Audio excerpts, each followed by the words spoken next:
Thank you for joining us today on GlobalScience. From Hong Kong, Dong-eun Kim, partner and head of the Hong Kong office for Bae, Kim & Lee, will share his thoughts on the fast-paced and exciting legal industry.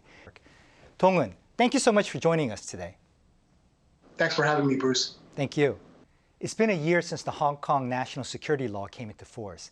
As someone who lives in Hong Kong, can you tell our viewers the changes before and after the implementation? In the context of the role that Hong Kong plays in the global financial system, the changes that transformed Hong Kong into a global powerhouse before the implementation, I believe, still continues. Over the past 20 years, China has risen to become the world's second largest economy, and Hong Kong has skillfully cultivated its role in the middle, such that it has become the most important financial center after New York and London. Hong Kong is like an electrical transformer that connects two circuits with different voltages. One is the global financial system with its freewheeling capital flows, and the other is China's vast and growing financial system with its controls on capital. Under the wrong conditions, transformers become less efficient and even blow up.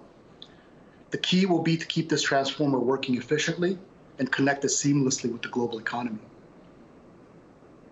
How do you think Hong Kong's status as a financial hub has changed since the enforcement of the national security law? The city's status as an international financial center remains strong.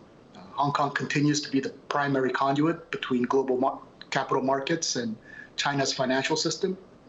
The flow of money that comes in and out of Hong Kong on a daily basis that goes into China and comes out is very hard to replicate. Record inflows this year suggest global investor confidence in the city remains high. The financial industry has red lines, however, and those have not been crossed so far. The red lines being internet restrictions, currency controls, curbs on doing deals, a regulatory environment that no longer matches international standards or approaches, or changes to Hong Kong's prize legal system that would impact global business.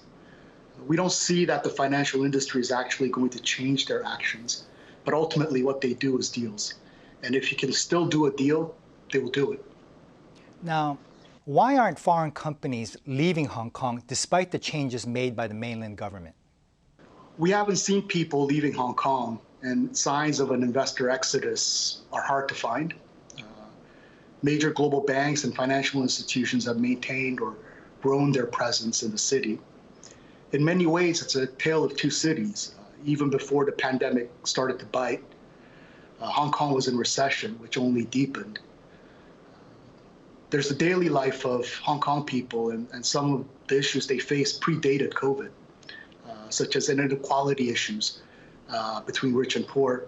On the other hand, there's international finance, where Hong Kong continues to be an amazing place with record deal flows and incredible opportunities in the financial markets.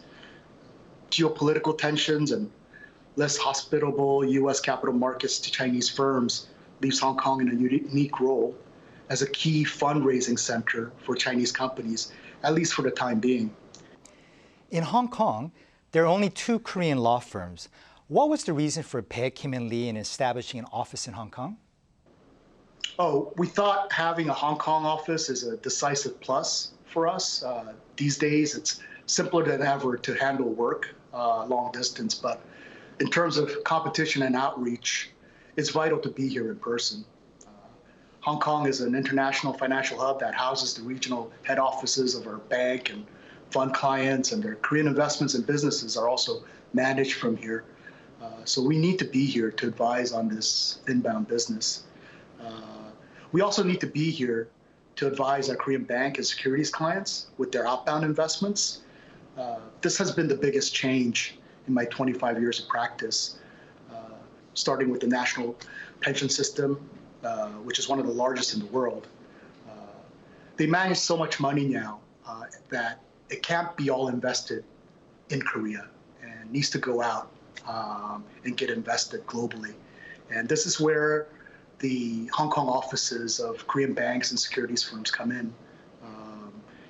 And this is where we are advising our Korean bank and securities clients with their outbound investments.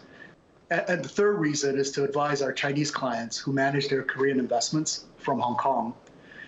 we're excited about all the opportunities here and are excited to be here. How are Korean law firms entering the global legal market? Well, I think Korean law firms are at a big crossroad now. It's going global or staying more domestic. Going global will mean that Korean law firms will need to advise something other than Korean law.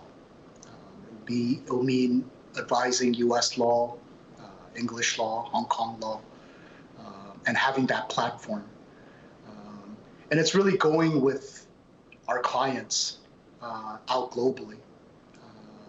So it's a big decision that I think all Korean law firms face as the Korean economy becomes more international in terms of its financial sector and how Korea does its investments and projects overseas. So it's the biggest challenge strategically facing Korean law firms right now. And how it plays out, I think, in the next 5-10 years will be critical in terms of how Korean law firms grow. Now, finally, can you recommend any promising sectors to our viewers today? We can't recommend stocks for compliance reasons, but I mean, what interests me is sustainable investments in companies that try to solve the world's biggest challenges, because those are the ones that will be best positioned to grow, whether it's in clean energy or regenerative agriculture. Dong-eun Kim, partner and head of the Hong Kong office for Baek, Kim & Lee, one of South Korea's premier law firms. Thank you so much for being with us today. Thanks again for having me, Bruce. Thank you. That does it for us this week. COVID is still with us, so please be safe and healthy until we meet next week.